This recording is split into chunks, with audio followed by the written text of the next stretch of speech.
Aviation mysteries have fascinated people since the Wright brothers pioneered flying in the early 1900s. Maine could hold the key to solving one mystery that has boggled minds for nearly 100 years.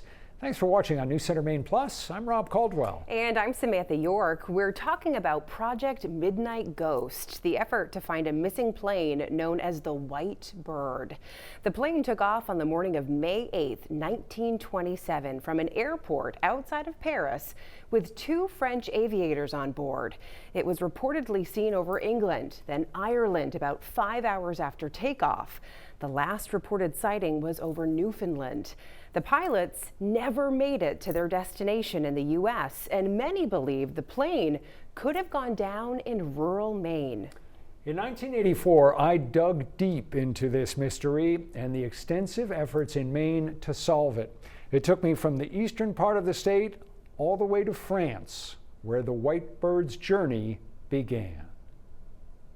The date is May 8th, 1927. Two of France's most famous World War I aces are revving up their biplane, the White Bird, in the pre-dawn darkness at Le Bourget Airport outside of Paris. At 5:17 a.m., Charles Nungesser and Francois Coley lifted off with 40 hours of fuel, hoping to make the first non-stop flight from Paris to New York. 5 hours later, the White Bird was sighted off the coast of Ireland as it headed west across the Atlantic. Nungesser and Coley's attempted flight captured the attention of the entire world. The excitement ran especially high here in France. Emotions hit a new peak when word came through that the White Bird had been sighted off the coast of Newfoundland. Major newspapers on both continents splashed the latest details of the flight across their front pages. The banner headline in this French newspaper proclaimed, "Nungesser and Coley have succeeded." Those reports were false, and the next day concern began to grow about the fate of the two flyers. More time went by with no sign of Nungesser and Coley. 12 days after the White Bird had taken off, a young American named Charles Lindbergh became an overnight hero when he piloted the Spirit of St. Louis from New York to the very airport where Nungesser and Coley had taken off. Greatest headlines of the century. Dateline Paris, May 21st, 1927. In a moment, the story. While Lindbergh became perhaps the biggest hero of the 1920s, Nungesser and Coley were never heard from again. Lindbergh later wrote that the two flyers had vanished like midnight ghosts.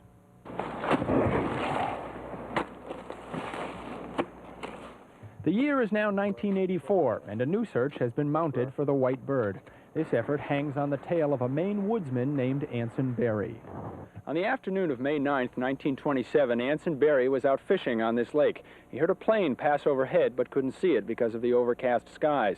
Then he heard what sounded like a faint crash. 57 years later, men are still looking for the traces of that plane. A plane sighting was a rare event in eastern Maine in the 1920s, and Anson Berry was out on Round Lake about the same time Nungesser and Coley would have been crossing eastern Maine. Furthermore, since they were off course and flying north of their planned flight path, Nungesser and Coley would have run out of fuel about the time Anson Berry heard the crash. This theory was put together by Gunnar Hansen, a freelance writer who wrote an article about Anson Berry and the White Bird in Yankee magazine 4 years ago. Anson Berry, from everything I've been able to find out about him, though he wasn't a pillar of society by any means, I think even the people who disliked him have to agree that he was honest about something like that he would not make up a story. Hansen's article came to the attention of Rick Gillespie, an aviation insurance specialist who was intrigued by the mystery of Nungesser and Coley's disappearance. I thought at the time, well, someone should do something about that. But I guess that's what everybody thinks. Someone should do something about that. But it's one of those things that stayed in the back of my mind and just kind of needled me. Rick Gillespie ended up being that someone to do something. He gathered a group of people who were all curious and organized a major search. Included in that group was a man who saw something that stood out to him while hiking in the Round Lake Hills area. All right, so I'm all wired. You might want to stick that excess in your pocket. Rick Gillespie is the director of Project Midnight Ghost, the effort to find the wreckage of the White Bird in the Round Lake Hills. In May, Gillespie and a dozen other volunteers made their first organized search. Huh? Okay, lead on. You're the guy with the local knowledge. Anson Berry's story is one thread that connects the White Bird to the Round Lake area. The other is the story of Ray Beck, who was hunting in these hills in 1950, sat down on a rock for lunch and saw an engine sticking out of the ground. The scene has stuck in his mind ever since 1980, when he read a magazine article theorizing that the plane Anson Berry heard was the White Bird. I think this is what I've wanted to do, come up here with an organized expedition. I've been in here many times on my own or with my son, Bill, but we've never had the equipment and the team that we have today.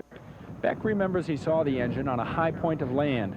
But after 34 years, his memory of the landscape plays tricks on him. About every rock that I look at, or every tree that I think looks familiar.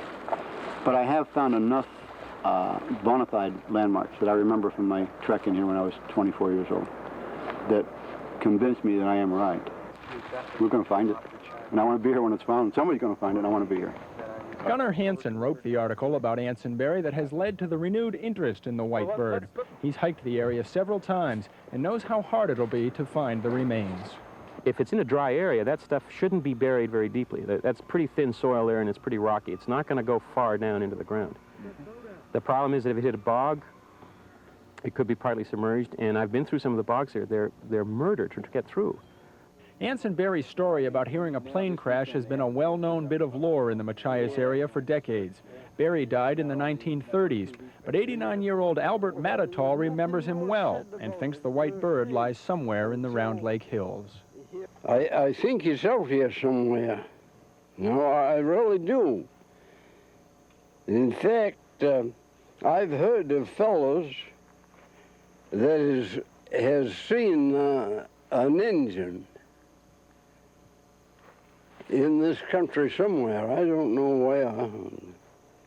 The people involved in this project talk about the search with a mixture of excitement and pessimism. The excitement comes from knowing that if the project is successful, the history books will have to be rewritten. The pessimism comes from knowing that one could walk right over the airplane and never even know it. It's incredible to see that they never gave up hope to find this thing. Stay tuned. There's more to come. So the people involved in Project Midnight Ghost were truly looking for a needle in a haystack, and it was all really just based off a couple of stories from locals. But they were not willing to give up on their theory that the White Bird was somewhere in the Round Lake Hills. So they didn't stop with just the ground search. A matter of getting enough people on the hills poking around with ski poles. You have to have specific as possible areas to check out. To narrow down the area to be searched, Project Midnight Ghost has tried to duplicate what Anson Berry heard.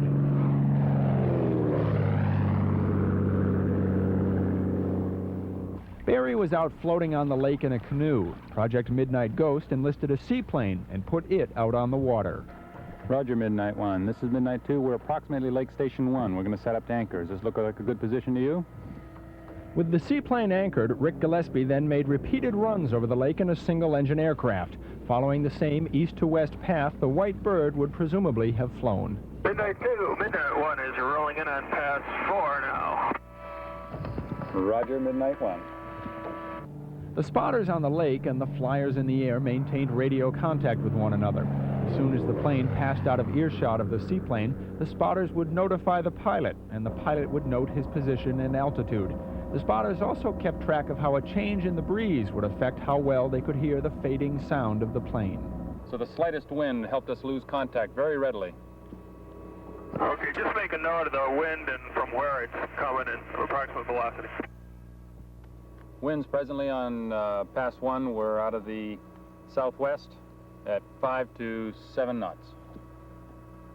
It's no surprise to 89-year-old Albert Matatall that the wind plays tricks on what you hear out on the lake. He was a friend of Anson Berry's and knows it would be hard to pinpoint an airplane's location judging only by what you hear. And of course, you take it like up there around Lake, that sound could vary. Sure. You might think it's off in this direction and still be somewhere else. In this experiment, the plane went out of earshot after crossing the second of the 3 hills west of the lake. Ground searches are now focusing on that area. Rick Gillespie acknowledges that the sound survey is a fairly crude test that won't lead right to the White Bird. But to have a precise measurement, you would have to duplicate the aircraft, which is virtually impossible. You would have to duplicate the weather, which is more than I want to handle. And we would have to duplicate precisely the location on the lake, and that's just information we don't have. So much to think about. So this intensive search effort in the 80s drew international attention. Journalists and other members of the media picked up on it and shared their take on the story. It also attracted the attention of a family member of one of the missing pilots back in France. I got to travel there to speak with Francois Colly's granddaughter. Something about Project Midnight Ghost has captured people's imaginations. Maybe it's simply that people like trying to unravel a mystery. Whatever the appeal, volunteers have climbed over rugged terrain, cut through the underbrush, and offered the use of their own airplanes, all to help find the wreckage of the white bird. TV and newspaper reporters have covered the progress of the searches, and their stories have piqued the interest of people who had never heard about the white bird before. It's kind of taken off from there. It's proven to be the kind of thing that captures people's interest and imagination, which is not surprising to me because I saw it as that right from the beginning.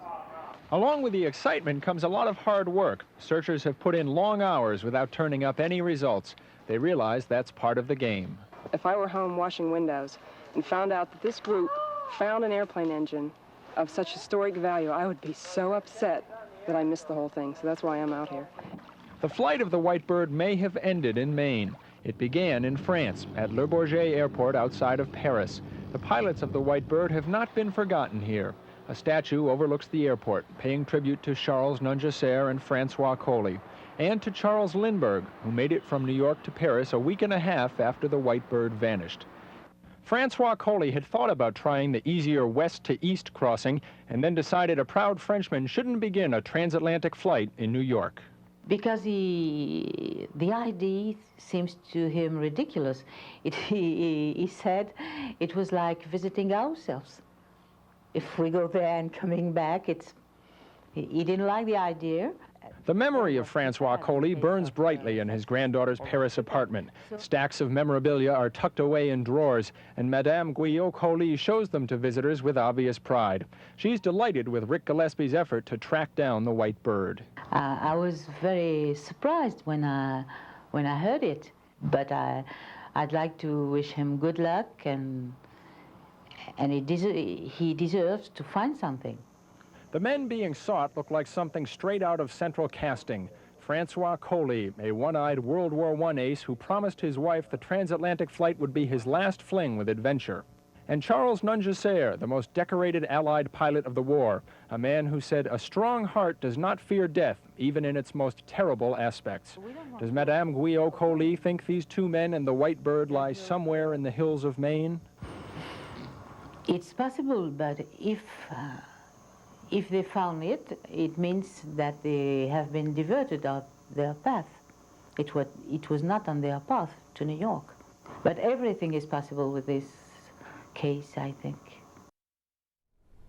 So every theory comes with questions, details that maybe don't quite match up to the mystery. That's true for this case too. In the 1980s, while there were a lot of people who felt confident that the white bird had gone down in Maine, there were even more people who were skeptical. Searchers have a pretty good idea where the plane might have crashed, but when you're searching hundreds of acres of rough terrain, you need more than just a pretty good idea. So they've lined off plots of land that can then be searched by parties and then crossed off their list. Up in the air and out on the water, sound surveys have been carried out, trying to recreate what happened on May 9th, 1927. That was the day a woodsman named Anson Berry was out fishing on the lake and heard a plane pass overhead before crashing in the woods. Gunnar Hansen believes that plane was the white bird, but he can't brush aside some nagging doubts. The questions I've got are, why did no one else in Maine hear an airplane? And the big question for me is, why didn't Anson Berry look for the plane? I've talked to people, and everyone I've talked to who knew Anson Berry said, well, he wasn't that kind of person. He would have just said it was none of his business and left it alone. Some similar questions persist among the locals who knew Anson Berry, people who've spent much of their lives out on the land where the white bird is believed to have crashed. And they've hunted it for 57 years and logged it all over, and seemed to me that somebody would have found it by now. But 89-year-old Albert Matatall, a friend of Ansonberry's, offers a different opinion. I think it's out here somewhere. No, I really do. What makes the search for the white bird intriguing is that the plane's fate is a mystery. Everyone has a theory, but no one knows for sure where the plane came to rest. Of course, the other answer may be that the plane isn't there. You know, I mean, I think it's there, but none of us has a 100% guarantee that that's the plane and that it came down there. Maybe it was a rum runner. After spending several months directing Project Midnight Ghost, Rick Gillespie still has one unfulfilled wish. He wants to make an aerial survey of the hills that would try to pick up unusual readings indicating where an engine might be buried. Until then, he's not ready to throw in the towel. Once we have brought the best technology to bear on this area and examined it and then checked out its findings, then if we still come up with nothing, we find something else to do. Even if the mystery of the white bird is never solved, the legend surrounding Charles Nungesser and Francois Coley will live on in France. They are not merely names in a history book, they are true heroes. Within 40 years, for instance, the young people, if you say Nungesser and Coley, tilt. It's something. If somebody else say Armstrong, the one on the moon, no. It's a legend. If Project Midnight Ghost is a success, then the flight of the white bird will finally come full circle. The remains of Nungesser and Coley will be brought back here to France, where they will be honored as their government and countrymen see fit. Then they will finally be laid to rest. In Paris, France, Rob Caldwell, News Center. If you haven't guessed by now, Project Midnight Ghost did not solve the mystery of the white bird. The plane still has not been found nearly 100 years after it was last spotted over Newfoundland. But Rick Gillespie has remained passionate about the search. In 2022, he spoke with CBC, a Canadian news organization. He said in the 90s, he shifted efforts from Maine to St. Mary's Bay off the coast of Newfoundland. Still, though, his searches there did not lead to any evidence of a plane crash. So the mystery continues to be a mystery. You love it, don't you? I do. I want to know what happened. So do I. It's crazy. And to think, too, that Barry Anson was out there, heard something, and then for them to calculate, oh, that's when the plane would have run out of fuel. Where is it? Yeah, never found. The mystery endures. Exactly.